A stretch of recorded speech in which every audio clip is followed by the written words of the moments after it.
Hello guys, एक बार फिर से ग्री केमिस्ट्री क्लासेस में आपका स्वागत है। आज हम लोग केमिस्ट्री क्लास 12 का यूनिट 3 इलेक्ट्रोकेमिस्ट्री का नेक्स्ट टॉपिक इलेक्ट्रोलाइटिक सेल को डिस्कस करेंगे। तो चलिए गाइस, इलेक्ट्रोलाइटिक सेल क्या होता है इसको डिस्कस करते हैं, इसको समझते हैं। तो आपको याद होगा जब हमने इलेक्ट्रोकेमिस्ट्री का फर्स्ट क्लास बताया था या फिर फर्स्ट वीडियोस बताया था, उसमें मैंने आपको बताया होगा कि इलेक्ट्रोकेमिस्ट्री के जनरली 2 पार्ट्स होते हैं। फर्स्ट इलेक्ट्रोकेमिकल सेल, दूसरा इलेक्ट्रोलाइटिक सेल। इलेक्ट्रोकेमिकल सेल में हमने गैल्वेनिक सेल का एग्जांपल डेनियल सेल को डिस्क्राइब किया था, वो पहला पार्ट था। उसी का दूसरा पार्ट हम लोग का इलेक्ट्रोलाइटिक सेल है, जिसमें कि इलेक्ट्रोलाइसिस इंपॉर्टेंट पॉइंट है। ये इलेक्ट्रोलाइसिस क्या होता है, चलिए इसको हम लोग आज डिस्कस करते हैं। तो गाइस, इलेक्ट्रोलाइसिस को समझने के लिए सबसे पहले हमें एक यहाँ पे फिगर बनाना होगा। एक बीकर बनाते हैं। यहाँ पे आप ध्यान से देखिए, यहाँ पे मैंने एक फिगर बनाया, ठीक है। ये मेरे पास एक बीकर है जिसमें सॉल्यूशन फिल है। इसमें जो सॉल्यूशन है वो हमारा CuSO4 कॉपर सल्फेट का सॉल्यूशन है। और इस बीकर में मैंने 2 इलेक्ट्रोड को लगाया, इस प्रकार से दोनों साइड से मैंने 2 इलेक्ट्रोड को लगा दिया। ये इलेक्ट्रोड, ठीक है, याद रखना है, एक इलेक्ट्रोड पे मेरा पॉजिटिव चार्ज होगा और दूसरे इलेक्ट्रोड पे नेगेटिव चार्ज होगा। दोनों इलेक्ट्रोड को मैंने एक सेल से यानी कि एक बैटरी से हमने कनेक्ट कर दिया इस प्रकार से, ठीक है गाइज। तो याद रखना है, इसमें जो 2 इलेक्ट्रोड देख रहे हैं, दोनों इलेक्ट्रोड मेरा कॉपर का ही है, ठीक है। लेकिन इंपॉर्टेंट बात याद आपको ये रखना है, ये जो इलेक्ट्रोड हमारा देख रहे हैं नेगेटिव वाला, ये हमारा प्योर कॉपर है, ठीक है गाइज। और ये हमारा इम्प्योर कॉपर है। दोनों कॉपर ही है, लेकिन एक साइड का हमारा इम्प्योर कॉपर है और एक साइड का प्योर कॉपर है। अब बहुत ही इंपॉर्टेंट गाइज, ये बात आपको याद रखना होगा, जो हमने आपको इससे पहले जब इलेक्ट्रोकेमिकल सेल यानी कि डेनियल सेल का एग्जांपल बताया था, डेनियल सेल बताया था, तो वहां पे मैंने आपको बताया होगा, जो सबसे इंपॉर्टेंट बात इसको याद रखना ये है, जो इलेक्ट्रोकेमिकल सेल में याद होगा आपको, इलेक्ट्रोकेमिकल सेल में जो एनोड होता था, है ना, एनोड वाला निगेटिवली चार्ज होता था और कैथोड वाला पॉजिटिवली चार्ज होता था, ठीक है। लेकिन इसमें उल्टा हो जाता है, ये बहुत ही इंपॉर्टेंट पॉइंट याद रखना है। जब मैंने इलेक्ट्रोकेमिकल सेल बताया था तो उसमें याद होगा, जो इधर एनोड वाला इलेक्ट्रोड था तो एनोड वाले पे निगेटिव चार्ज होता था और कैथोड वाले पे पॉजिटिव चार्ज होता था। लेकिन इलेक्ट्रोलाइसिस में, इलेक्ट्रोलाइटिक सेल में ठीक इसका अपोजिट होता है, ठीक है। इसका मतलब ये हो गया, जो एनोड पे हमेशा पॉजिटिव चार्ज होगा और कैथोड पे निगेटिव चार्ज होगा। इसका मतलब अगर ये मेरा पॉजिटिव है, इसका मतलब ये जो इलेक्ट्रोड देख रहे हैं ये हमारा एनोड हो जाएगा, ठीक है गाइस। और ये जो देख रहे हैं ये हमारा कैथोड हो जाएगा, ठीक है। ये बहुत ही इंपॉर्टेंट पॉइंट आपको याद रखना है, ठीक। चलिए अब गाइस, इसके अंदर, इसके अकॉर्डिंग अब हम लोग इसके अंदर में कौन सा रिएक्शन होगा, कैसा रिएक्शन होगा, तो इसको हम लोग देखते हैं। तो इसके अंदर का रिएक्शन अगर हम लोग लिखा जाए, देखें तो यहाँ पे 2 चीज देख रहे हैं, एक कैथोड है एक एनोड है। तो एट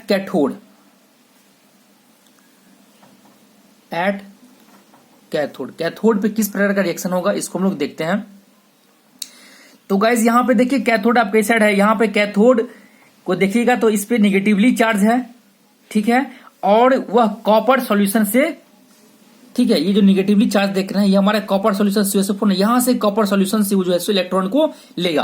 तो इस प्रकार से अगर यहाँ पे इसको लिखना चाहे तो लिख सकते हैं। यहाँ जो CuSO4 है ये आयंस में, आयन के फॉर्म में, Cu+2 आयन के फॉर्म में है। तो यहाँ से Cu+2 इस सॉल्यूशन से वो कॉपर लेगा। तो Cu+2 है ना, 2 इलेक्ट्रॉन के कारण, ये 2 आयंस के कारण 2 इलेक्ट्रॉन ये गेन करेगा, ठीक है। और इस प्रकार से प्योर कॉपर सॉलिड के फॉर्म में हम लोगों को ये बनाएगा, ठीक है। इस प्रकार से कैथोड का जो रिएक्शन हमने लिखा, इस प्रकार से कैथोड का रिएक्शन होगा।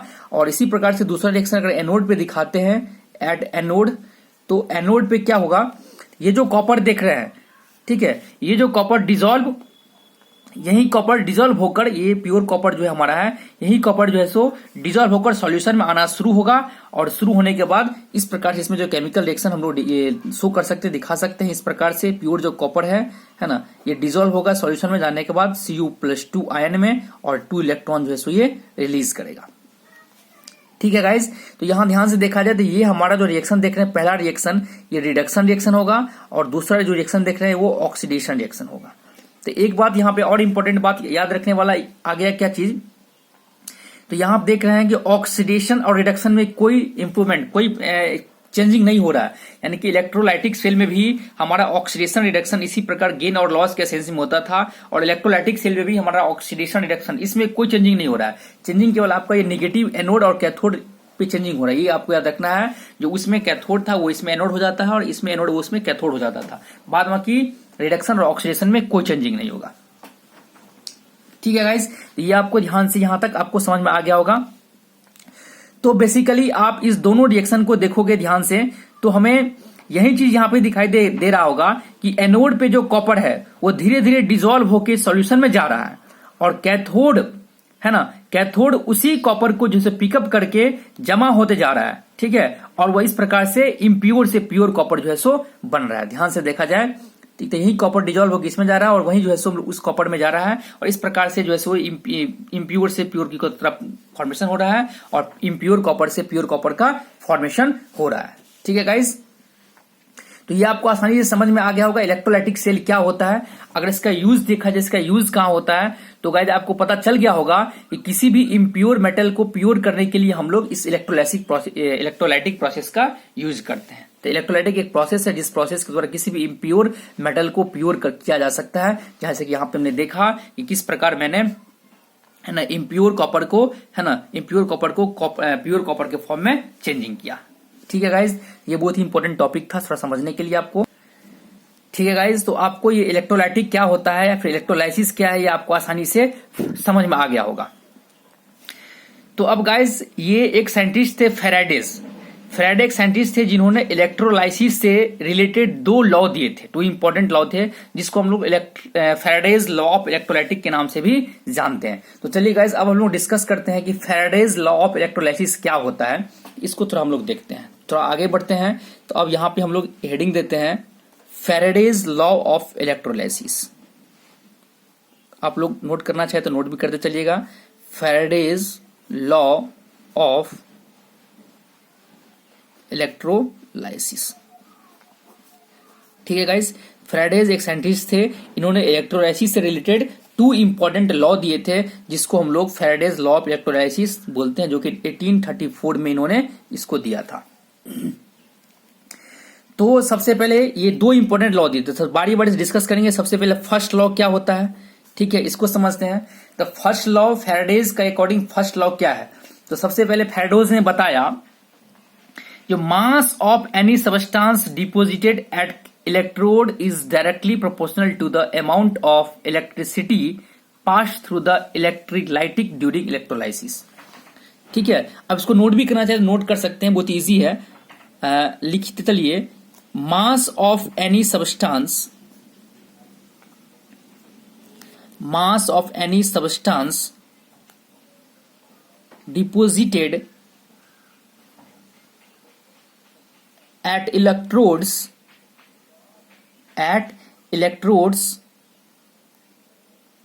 is directly proportional to the amount of electricity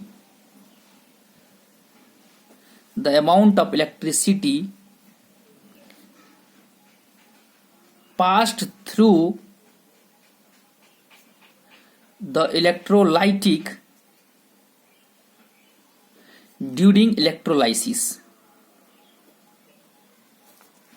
ठीक है गाइस, ये थोड़ा डिफिनेशन है, बहुत ही इंपॉर्टेंट लॉज हैं, इसको समझने के लिए ऐसे समझे। इन्होंने बताया यदि आप इलेक्ट्रोलाइसिस कर रहे हैं तो उसमें जो सबस्टांस फॉर्म होगा, इलेक्ट्रोलाइसिस में जो भी सबस्टांस फॉर्म होगा, जैसे कि अगर आपने भी यहां पे देखा फिगर में, जो कॉपर एनोड से कैथोड पर आ रहा है ना, हमारा जो कॉपर है वो कैथोड से एनोड पे आ रहा है। इसका मतलब ये हुआ जो उसमें ये जो कॉपर कैथोड से एनोड पे आ रहा है, ये डिपेंड करेगा कि कितना इलेक्ट्रिसिटी पास कर रहा है ना, मतलब हमने कितना इलेक्ट्रिसिटी उस पे पास करा रहे हैं, जिसके कारण से वो जो हमारा कॉपर है वो इस इलेक्ट्रोड से उस इलेक्ट्रोड पे जा रहा है। ठीक है, इसी को हम लोग फैराडेज फर्स्ट लॉ में बोलते हैं कि मास of any substance deposited as depends is directly proportional to the amount of electricity passed through the electrolytic during electrolysis। Electrolysis के ड्यूरिंग में इस इलेक्ट्रोड से उस इलेक्ट्रोड में जाने के लिए कितना इलेक्ट्रिसिटी हमने पास कराया है ना, और उस इलेक्ट्रोड पे जो मास डिपोजिट है, मास जमा है वो कितना है, वही मास डायरेक्टली प्रोपोर्शनल टू होता है उसके इलेक्ट्रिसिटी के अमाउंट का। ये हमारा फैराडेज फर्स्ट लॉ है।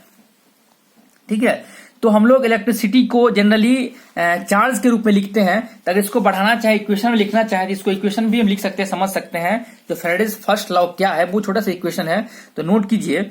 According to Faraday's first law, इन्होंने बताया वेट ऑफ मेटल डिपोजिटेड, है ना। अब जैसे कि कॉपर ही था, कॉपर जो इलेक्ट्रोड था उस पे जो हमारा जो भी मास डिपोजिट होगा, जो भी वेट डिपोजिट होगा, है ना, यानी कि weight of metal deposited is directly proportional to charge. Charge को हम लोग क्यू से लिखते हैं, तो लिख सकते हैं W is directly proportional to Q. ठीक है, इसको अगर आगे बढ़ाएं तो W is directly proportional to, लिख सकते हैं आई टी। आई टी मतलब Q, charge is equal to I T होता है, W is directly proportional to I T लिख सकते हैं। यहाँ पे आई हमारा करंट है, ठीक है, और टी हमारा टाइम है, और करंट का यहाँ पे जो यूनिट होगा वो एम्पियर में होगा, और टाइम हमारा यहाँ पे जनरली हमेशा सेकंड में होगा। ठीक है गाइस, ये बहुत इंपॉर्टेंट याद रखना है आपको। तो यहाँ से इक्वेशन बनाना मेरा कि W is directly proportional to I T. ये थोड़े इसको और आगे बढ़ाएं तो W is equal to, directly को हम लोग प्रोपोर्शनल को इक्वल करते हैं तो एक कांस्टेंट डालते हैं, तो W is equal to Z I T. This is the Faraday's first law. ये बहुत इंपॉर्टेंट लॉ है कि W is equal to Z I T. W आपको पता ही क्या है, वेट ऑफ सबस्टांस है, वेट ऑफ मेटल डिपोजिटेड है ना। I is equal to, I हमने जस्ट बताया है, करंट है, T is equal to time है, और जेड को हम लोग बोल सकते हैं यहाँ पे इलेक्ट्रोकेमिकल इक्विवेलेंट, है ना। फिर एक कांस्टेंट का काम करता है, इलेक्ट्रोकेमिकल इक्विवेलेंट इसको बोलते हैं। तो ये W is equal to Z I T, ये हमारा फैराडेज फर्स्ट लॉ है, जो होगी बहुत ही इंपॉर्टेंट है गाइस। ये आपको याद रखना है, हर ईयर एग्जाम में फैराडेज लॉ से क्वेश्चन आता ही है, फैराडेज फर्स्ट लॉ या फैराडेज सेकंड लॉ, अल्टरनेट, ये फिक्स है, इसमें से क्वेश्चन आएगा फर्स्ट लॉ या सेकंड लॉ, इसको आप ध्यान से याद कीजिएगा। ठीक है गाइस, तो ये छोटा सा सिंपल टॉपिक था फैराडेज फर्स्ट लॉ। चलिए थोड़ा आगे बढ़ते हैं, फैराडेज सेकंड लॉ क्या होता है इसको हम लोग डिस्कस करेंगे। ठीक है गाइस, तो फैराडेज सेकंड, इस प्रकार फैराडेज ने फर्स्ट लॉ दिया था, उसी प्रकार फैराडेज सेकंड लॉ भी छोटा सा ही लॉ है। तो लिखिए फैराडेज का सेकंड लॉ क्या है, इसको हम लोग डिस्कस करते हैं। तो फैराडेज सेकंड लॉ में सबसे पहले क्या होता है, तो इन्होंने बताया कि when same amount of electricity pass through different electrolytes connected in a series, then amount of substance deposited और liberates is directly proportional to their equivalent weight. तो सबसे पहले इसमें इक्विवेलेंट वेट क्या होता था वो समझना होगा, बार बार इक्विवेलेंट वेट आता है। इक्विवेलेंट वेट को ई से लिख सकते हैं, equivalent weight is equal to होता है कि मॉलिक्यूलर वेट या फिर molecular mass of any substance या any metal divided by number of electron N. ठीक है, नंबर ऑफ इलेक्ट्रॉन। एग्जाम्पल में समझने के लिए, अगर अभी हमने देखा जस्ट कॉपर का निकालना चाहे, फिगर में बताया था भी कॉपर हम लोग का एक मेटल था, तो कॉपर का अगर इक्विवेलेंट वेट निकालना चाहे, इक्विवेलेंट वेट ऑफ कॉपर, तो निकाल सकते हैं। कॉपर का मॉलिक्यूलर मास कितना होता है गाइस, जो 63 होता है, डिवाइडेड बाय 2, क्योंकि इसमें 2 इलेक्ट्रॉन रिड्यूस हो रहा था। ठीक, इसने पीछे देखा था Cu+2+2 के चार्ज में था, इसका मतलब ये 63/2 ये हमारा इक्विवेलेंट वेट हो जाएगा कॉपर का। इस प्रकार से इक्विवेलेंट वेट किसी का भी फाइंड कर सकते थे, ये हमारा इक्विवेलेंट वेट होता है। ठीक है गाइस, चलिए तो पहले सेकंड लॉ का डिफिनीशन लिख लेते हैं। सेकंड लॉ है ना, क्या कहता है फैराडेज सेकंड लॉ, तो चलिए लिखिए, सबसे पहले नोट करते चलिए। इन्होंने बताया कि when same amount of electricity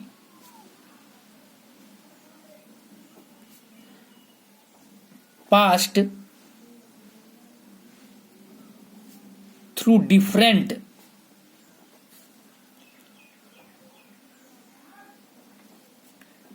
electrolyte connected in series, then amount of substance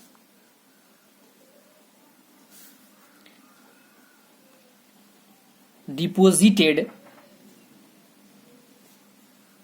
is directly proportional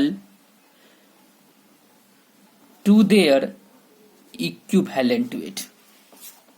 ठीक है guys, when same amount of electricity pass through different electrolytes, जब अलग अलग इलेक्ट्रोलाइट से सेम अमाउंट में इलेक्ट्रिसिटी पास करेगा, ठीक है, तो उसमें जो सबस्टांस होगा या जो भी मेटल होगा उस पे जो मास डिपॉजिट होगा वो मास डायरेक्टली प्रोपोर्शनल टू होगा उसके इक्विवेलेंट के। मतलब इन्होंने बताया यदि हम लोग सेम अमाउंट में इलेक्ट्रिसिटी यूज करते हैं दो अलग अलग इलेक्ट्रोलाइट के लिए, तो जितना भी इक्विवेलेंट फॉर्म होगा वो हमेशा डायरेक्टली प्रोपोर्शनल टू होगा उसके मास का। इन्होंने ये बताया सेकंड इलेक्ट्रोलाइटिक, हमारा सेकंड जो है सो इलेक्ट्रोलाइटिक का प्रोसेस यानी कि फैराडे सेकंड लॉ हमारा यही बोलता है। इसको अकॉर्डिंग टू हम लोग इक्वेशन देखना चाहें तो लिख सकते हैं इसको समझने के लिए कि यदि मेरे पास दो W1 और W2 दो अलग अलग रिएक्शन है, ठीक है, जिसमें डिपॉजिट हो रहा है हमारा मास, तो इसको लिख सकते हैं W1 by W2 is equal to E1 by E2।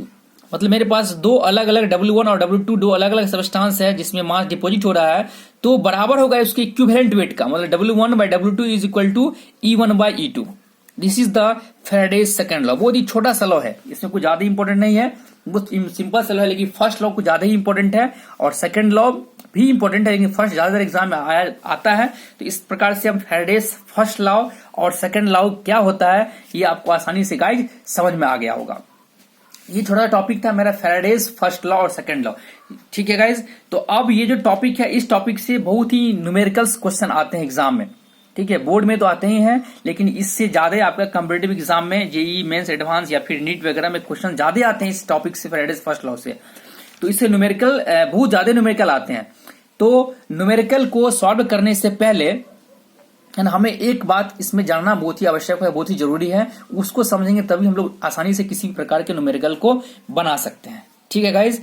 तो आपको याद होगा, हम जानते हैं जो वन